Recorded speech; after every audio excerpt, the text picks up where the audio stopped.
Hello, and welcome back to another daily dose from the Chris McPherson Show. It is time to unpack the Formula One. It is getting to the pointy end. We've been through the penultimate round in Qatar, and we are very excited to pick it all apart and talk about what is to come. The championship is still alive. And of course, if we're talking motorsport, there's only one man that we get on board, and that is JR Carter. JR, good to have you back on the show. Thank you, Chris. Well, of course, if you're just tuning in for the first time or you're joining us and you haven't already, make sure to hit subscribe on whatever platform you're tuning in on, and you can catch us on all your favourite social media channels too, at the Chris Mack Show. Nice and simple. So follow along to keep up to date with all of our daily doses, our watch-alongs, and all the content in between the episodes. But as I said, JR, we are here to unpack Qatar, and for 80% of the weekend, it looked like things were all coming up Oscar Piastri. Yeah, so the sprint race and all through practice and initial qualifying, Oscar Piastri was just dominating on that track. It's a track that suits him.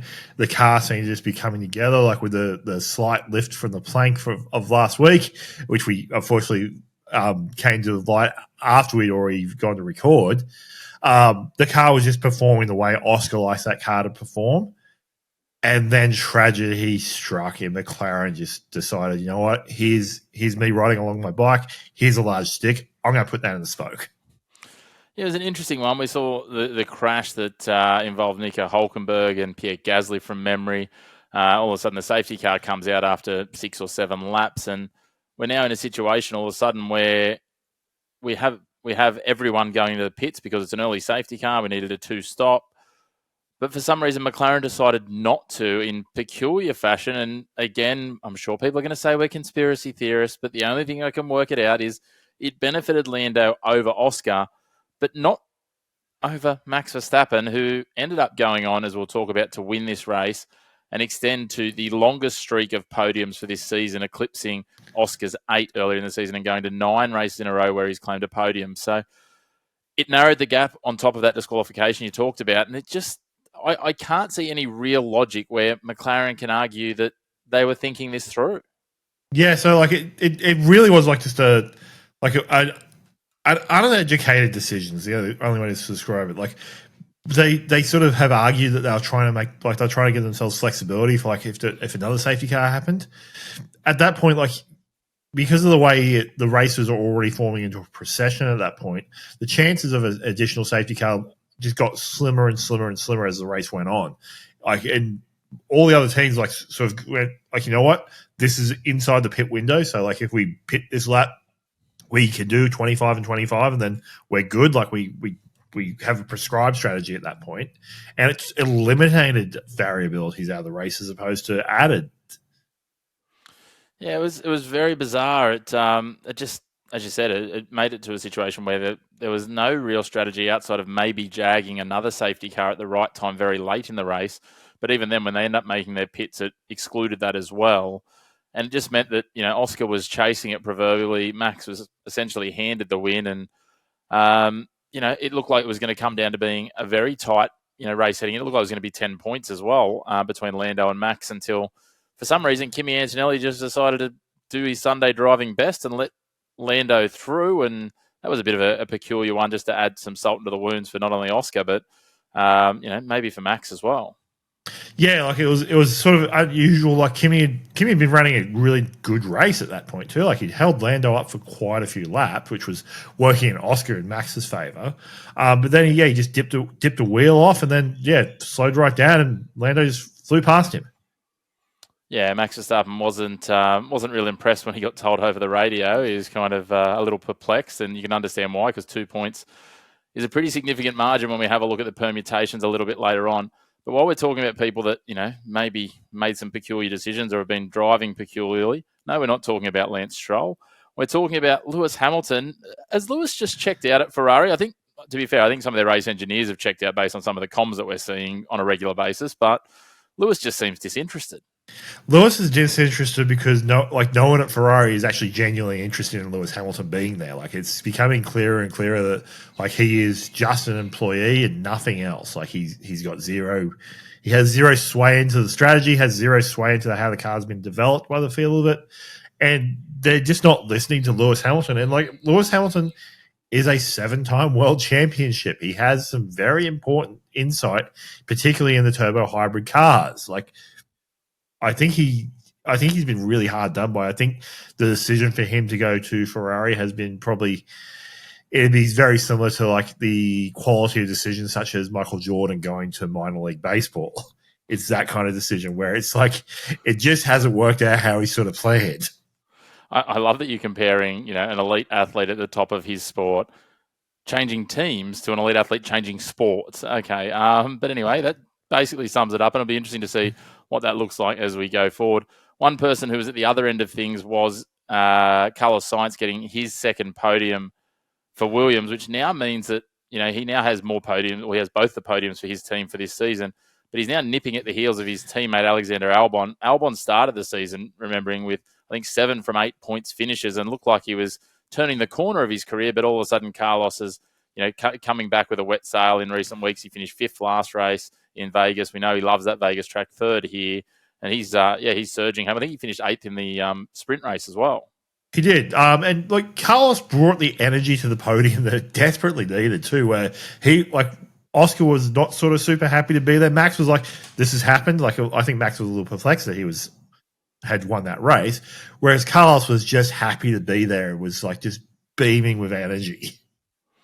Yeah, he looked like he was really enjoying it, and understandably so, right? Williams, not a team that was expected to do a lot of this. So for him, across the last sort of 7 or 8 races to have gotten 2 podiums and a 5th place is probably suggesting that he is, showing that potential that a lot of people thought he had when he came to the grid initially.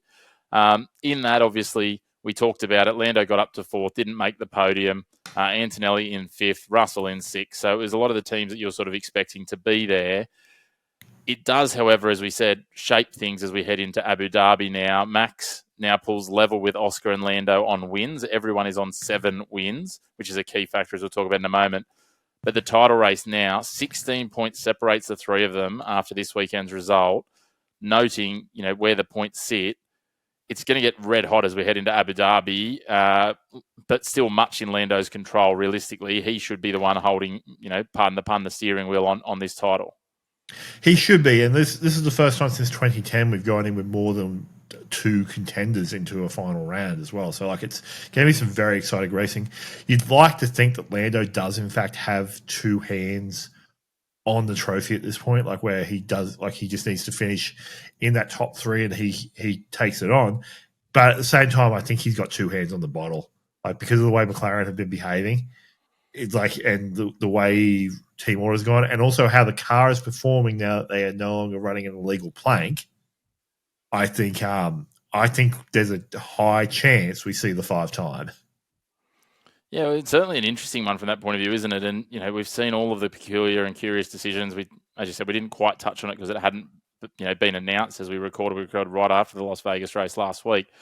But now for this, the disqualification, which has enlivened the title race, and just all of these decisions that pile up just keep telling me one thing. And, the classic sports analogy is there's no I in team, but you can't spell McLaren using the letters of team. That's right. Like, and McLaren has not been behaving as a team, like functionally. Like the body language, the favoritism shown towards Lando Norris, and I appreciate Lando is the long-term incumbent driver of that team. Like he brought up the record for the most ever McLaren starts on this race weekend, and that's across like the entire history of the McLaren team, not just the Zach Brown era McLaren. But yeah, like they're just not functioning as a unit. Their refusal to back a driver, and like realistically, I said this like back before Monza, is that they, given the amount that Oscar won at that point, they needed to back Oscar then. Because they've decided not to, there's probably a very high chance they don't get the World Drivers' Championship because of their decisions months ago. Yeah, and it's an interesting one, isn't it? And as you say, like he is now the longest serving. When you look at some of those names that have served before him for McLaren, there is some things that go with it. Some of the greats of the sport, Ayrton Senna, Alain Prost, Lewis Hamilton, all these drivers who didn't get to the 150. There's one man, David Coulthard, who did get to 150 ahead of, the likes of former world champions Jenson Button, Mika Hakkinen as well, I think.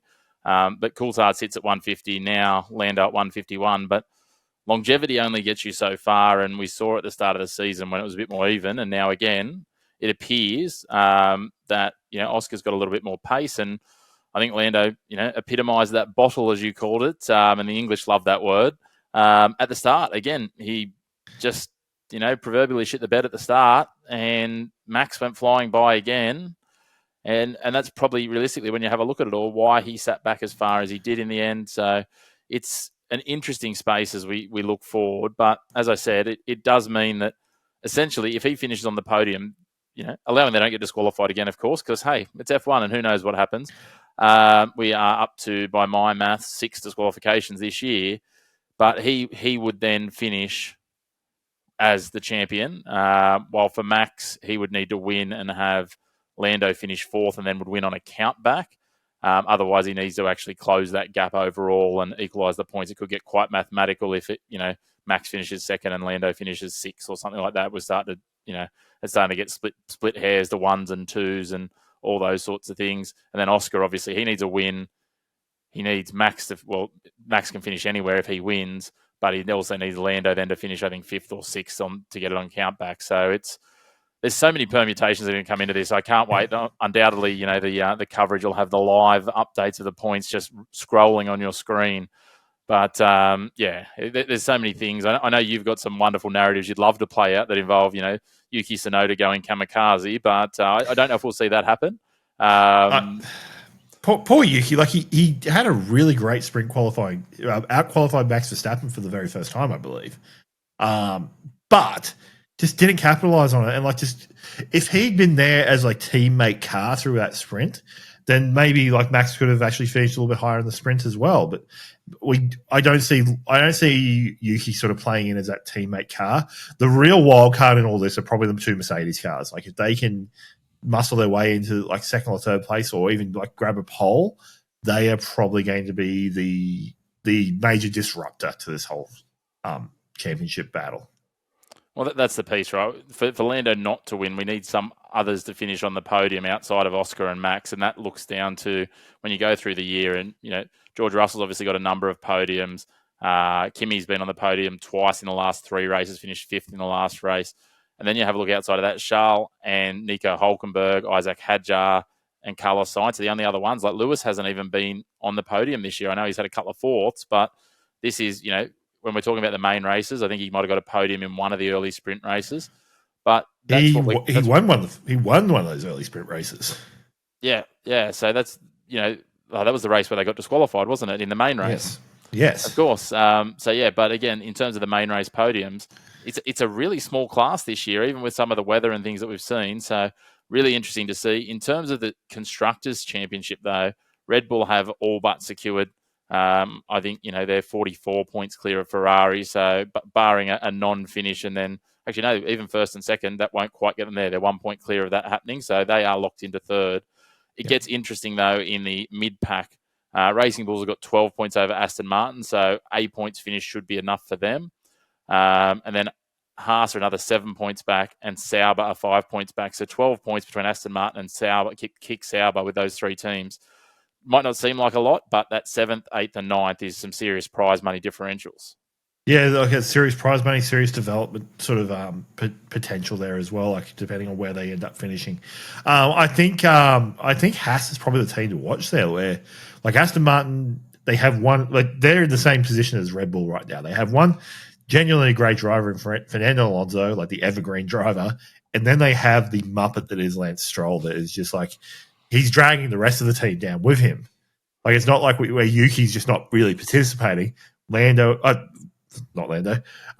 Lance just brings the actual overall team IQ down points and points and points. Yes, well, that does perfectly segue me when we talk Lance Stroll. He now has, outside of Franco Colapinto, because he doesn't really count, as we can talk about in a moment, he now has the longest running non-points active finishes on the grid. It's ridiculous he's still there. I think this sort of segues into something else we were talking about, which was the change in management at Aston Martin that happened during the week as well, where Adrian Newey has now been appointed CEO, and it came out today that Lawrence Stroll actually addressed the entire factory to make sure that they know that Christian Horner is not coming anywhere near the team. So that's sort of been really firmly curb stomped now, that Horner's not getting anywhere near this. That said, though, historically, Adrian Newey is not an administrator. He is a car designer. So it'd be very interested to see how this plays out now. Like, are they confident enough that Newey's designed the car now? It's just tweaking it throughout the next couple of seasons. Like, and he sort of can sit back and just, well, not so much sit back, but do other things at Aston Martin now.